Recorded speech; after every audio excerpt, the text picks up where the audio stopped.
What's up? Welcome back. Welcome to my home gyms. Kyle Rust here. Today we're talking about building an oxygen safety net. And what that really means is how to be efficient with your oxygen so that when your muscles are burnt out, you still have that reserve of oxygen and you know how to use it efficiently. Now, oxygen efficiency, put simply, is doing more with less. Condition your body to perform on low levels of oxygen. As well, it's able to perform with high levels of CO2. And the big part of this is emotional resilience. So when you are able to, let's say, burn out your upper body from paddling, but even though your muscles are dead, you're still able to control your breathing and stay calm. And that's super important. That's what emotional resilience is. So right now I'm training for a marathon, so I'm doing a lot of high intensity intervals with low oxygen. So I'm gonna demonstrate for you exactly what I'm doing here. So I do what I call blowouts.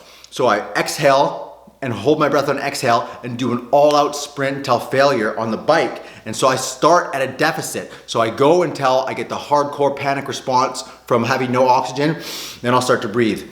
Still going as hard as I can on the bike, doing as many big diaphragm nasal inhales, and I instantly am able to get rid of that fight or flight and calm myself down. But then when I feel like I'm about to fail, when my muscles are about to give out, when I can't go any longer, I'll exhale again, and then I'll hold my breath on an exhale, and then I'll trigger that fight or flight response, so I totally smoke myself, totally get rid of all oxygen. Then I'll hop off the bike, and you'll see when I hop off the bike, my muscles will be dead. My muscles will be screaming in pain, and my heart rate will be pumping, but I'll be able to still control my breathing. I'll show you that I'm still nasal breathing, and I'm still breathing in control. So that's instantly going from the fight or flight, flexing that emotional resilience and getting into a calm state. So you'll see, it's easy to see how this can apply in surfing. I'm doing lower body, but if you're paddling and you can't go anymore and you're caught inside and you just gotta stop and you feel like you're dead,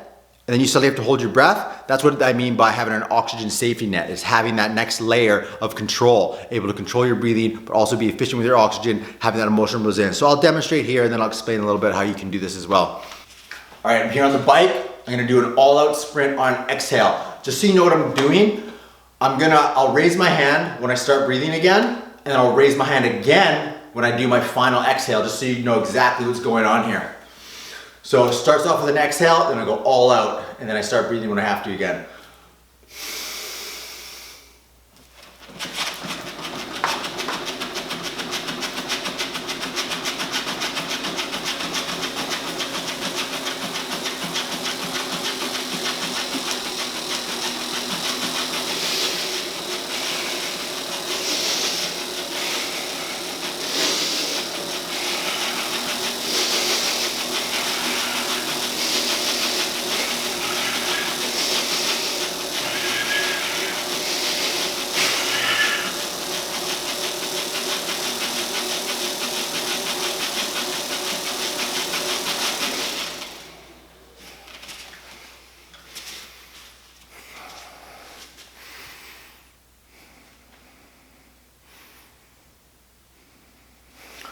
Hardly breathing heavy at all. Heart is racing.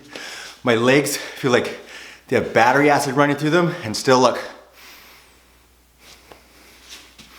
Controlled breathing. So that's why it's called the oxygen safety net, because it's that layer of protection. Even though my muscles are gone, my heart rate is super high, able to control the emotions, able to control my breath, I'm in control. Going from that fight or flight state to a calm state. Super important. And the way to build this is exactly what I'm doing here. Low oxygen training, pushing yourself really, really hard. So if you want to do this in your life, really all you got to do is add exhaled breath holding into your routine. That's gonna force your body to adapt to these situations. You'll build more red blood cells, you'll have a greater lung capacity, you'll build that emotional resilience. So if you think about constantly intentionally triggering the fight or flight response, it's like doing push-ups for your emotions. So it's building that emotional resilience, which is so important in the ocean. There's so many things in the water that you don't control. So it's all about controlling the things that you can control yourself. So I'm doing this in preparation for a marathon. So instead of doing long hours and hours of cardio, you get more done with this, with the high intensity intervals, breath holding, smokes you so quick and changes your body to be stronger, better, have more endurance. If you like this video, please consider hitting like, subscribe. It'll help me get this message out to a lot more people. Thanks a lot for watching.